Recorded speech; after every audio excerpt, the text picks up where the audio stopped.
সোনালী আসে সয়লাব কৃষকের মাঠ। বাজার থেকে বীজ কিনে ভালো ফলন পেয়েছেন ভৈরবের পাট চাষিরা। সবুজ কেনাফ ও দেশীয় জাতের পাটের বাম্পার ফলন হয়েছে।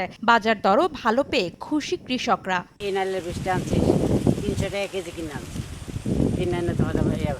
আমরা যারা সাদা বীজ 300 টাকা করে কিনে আনছি, এটার ফলন অনেক বেশি। তবে সরকারের দেয়া দেশীয় লাল বীজ বপন করে লোকসানে জেলার 2000 চাষি। ফলন কম ও বাজার দরে মন প্রতি 500 টাকা কমের কারণে লোকসানের মুখে তারা। তাই সরকারি বীজের প্রতি আগ্রহ হারিয়ে কৃষকদের নির্ভরতা বাড়ছে বাজারের বীজের ওপর।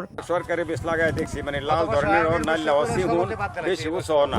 সরকারি বীজ আইনা আমরা পাট ক্ষেত করছি, পাট ক্ষেত লাল বীজ করছে, লাল বীজের মাঝে ফলন বেশি হয় না। পাট কাইটা পাট ফাঁকানি পানিতে নেওয়া কামনা লাগতেছে বেশি, এই পাড়ে পড়তা বেশি। দর মোটামুটি আছে, আনন্দে আছে, কিন্তু খরচা লাগে যাইতেছে বেশি। আমরা কেনা পাটটা কিনছিলাম 4140 টাকা, এই পাটটা বর্তমানে আইসা পড়ছে 700-800 টাকা। ক্ষতিগ্রস্ত কৃষকদের তথ্য যাচাই বাছাইয়ের পর তাদের ক্ষতিপূরণ দিতে ব্যবস্থা নেয়ার কথা জানিয়েছেন জেলা কৃষি কর্মকর্তা।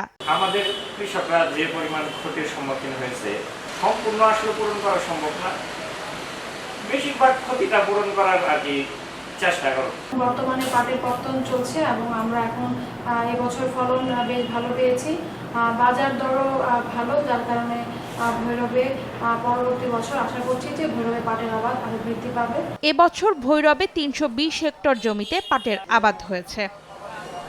সময় সংবাদ, ভৈরব।